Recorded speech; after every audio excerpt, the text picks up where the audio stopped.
Halo teman-teman, salam sehat selalu untuk kita semua. Salam sejahtera, kembali dengan saya Bung Ropan. Banyak netizen teman-teman semua yang terus menanyakan dari tadi pagi untuk berbicara tentang tim nasional kita, khususnya U17 yang sudah dipersiapkan di Piala Dunia U17 pada November-Desember yang akan datang. Dan kabar yang saya dapatkan bahwa hari Minggu ini, tadi itu jam 14 lewat mungkin 45 menit, tim nasional kita U17 terdiri dari 28 pemain dipimpin langsung oleh pelatih kepala Bima Sakti, didampingi oleh konsultan asal Jerman Frank Mormuth, bertolak dari Bandara Internasional Soekarno-Hatta menuju ke Jerman. Dari 28 pemain nama yang sudah diputuskan berangkat, tidak ada nama pemain diaspora. Ya, pemain keturunan kita yang bernama Aaron Suitela. Aaron Suitela ini kemarin itu dicoret, tidak bisa ikut untuk pemusatan latihan selama sebulan di Jerman. Sangat disayangkan memang. Mimpi dia untuk bisa bersama dengan tim kita di Piala Dunia U17 buyar. Berarti tinggal satu pemain yang diharapkan dan sudah pasti masuk. Dia adalah Welber Jardim, pemain punya paspor 2, ada Brasil dan Indonesia. Nah, ini dia lahir di Banjarmasin dengan seorang ibu dari Banjarmasin. Ayahnya mantan pemain bola asal Brasil, dan Welber Jardim sudah menyatakan dia akan ikut dan nanti akan bergabung setelah habis ujian di Brasil. Dia akan bergabung ke Jerman. Nah, itu dia saya bilang. Jadi kalau dengan Aaron, sayang memang saya bilang Aaron ya sudah di detik terakhir kemudian dicoret. Kata Bima Sakti itu bukan dia secara total yang memilih untuk mencoret dia. Ya, tapi ada banyak evaluasi juga dilakukan oleh pelatih-pelatih lain, termasuk dengan konsultan Frank Mormuth, ada Indra Safri juga melihat bahwa memang belum cukup bagi seorang Aaron Suitela ini untuk bisa bergabung dan bermain bersama dengan tim U17 di Piala Dunia November yang akan datang. Padahal Aaron Suitela ini sudah mengharapkan sekali bahwa dia akan bisa ikut berangkat dan terpilih menjadi bagian terpenting di dalam skuad Bima Sakti di Piala Dunia nanti. Jadi dengan tidak adanya Aaron Suitela ini, dia mengikuti rekan-rekan sebelumnya yang juga diaspora dipanggil, tapi kemudian dicoret. Ya, karena dianggap tidak memenuhi ya untuk bisa bermain di timnas U17 ini. Ada Mahesa Ekayanto kan, teman-teman masih ingat ya? Ya, ada Madrid Augusta, kemudian ada Aaron Nathan, ya, ada Stefan Kibel, ya, Horito. Itu mereka kan sudah dicoret sebelumnya. Oleh misalnya sebelum akhirnya kemarin itu saya juga agak kaget, terkejut bahwa akhirnya Aaron Suitela ini tidak bisa ikut, tapi semua kan berpulang dari yang menentukannya. Mereka lah, ada Bima Sakti sebagai pelatih, ya tentunya dengan Frank Mormuth yang ikut ada di dalamnya karena mereka melihat pemain-pemain yang terbaik katanya yang akan dibawa. Jadi semoga ini tim baik-baik saja. Tetapi di sana ada kesempatan diambil lagi jatah 2 pemain diaspora. Dari 28 ini akan dilengkapi menjadi 30. Ya, karena yang dibatasi memang cuma sampai 30 latih Jerman. Nah, 2 slot ini akan diisi, kata Bima itu akan diambil dari pemain diaspora yang akan mereka lihat untuk bisa bergabung di sana. Ya, di luar Welber Jardim, karena Welber Jardim sudah pasti masuk.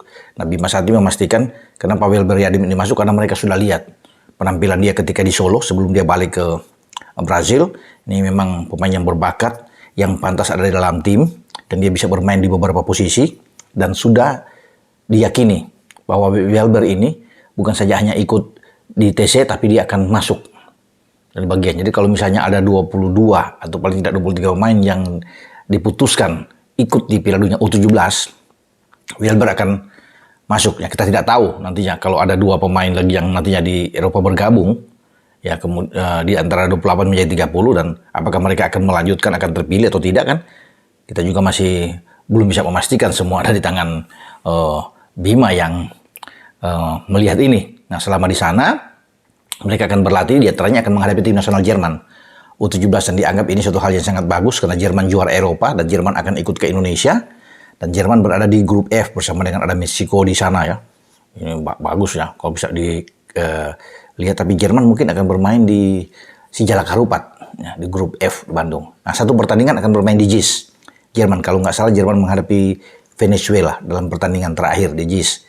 Jadi itu berita yang perlu saya bicarakan kepada teman-teman bahwa tim U17 sudah berangkat. Hasil-hasilnya kita akan tunggu selama mereka beruji coba di sana di samping latihan.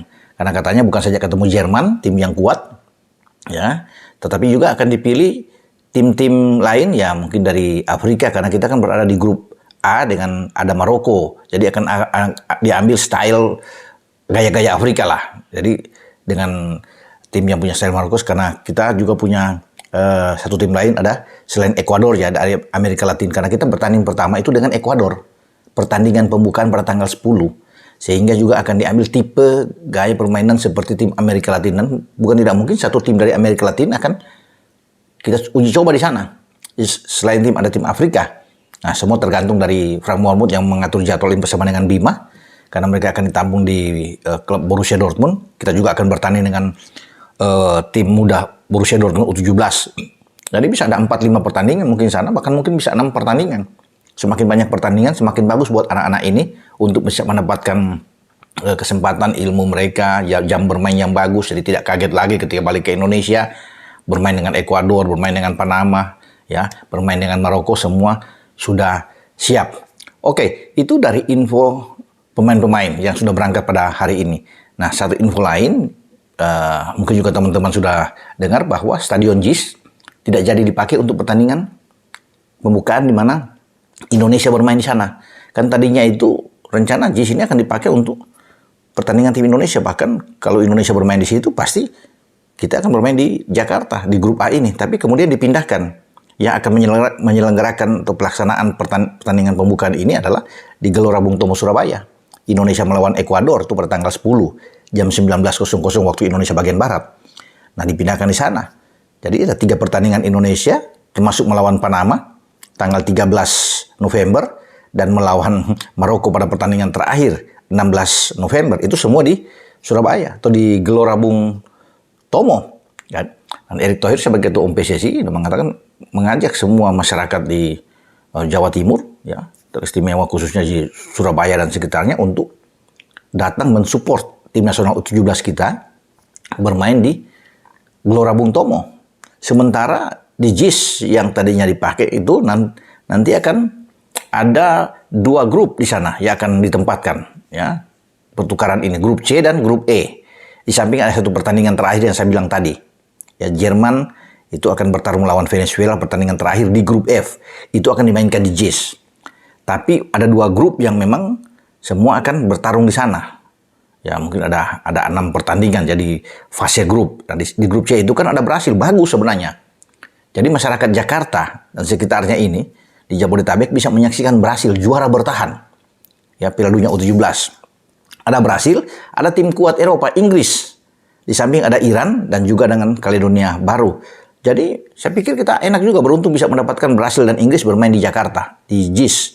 Walaupun memang sangat sayangkan juga karena masyarakat di Jakarta juga ingin melihat tim asuhan Bima Sakti ini U17 sebenarnya bermain dengan pertandingan pembukaan ya sebelum diputuskan digeser ke Gelora Bung Tomo. Tapi saya pikir dengan 2 grup ada di sana rame di JIS, ya.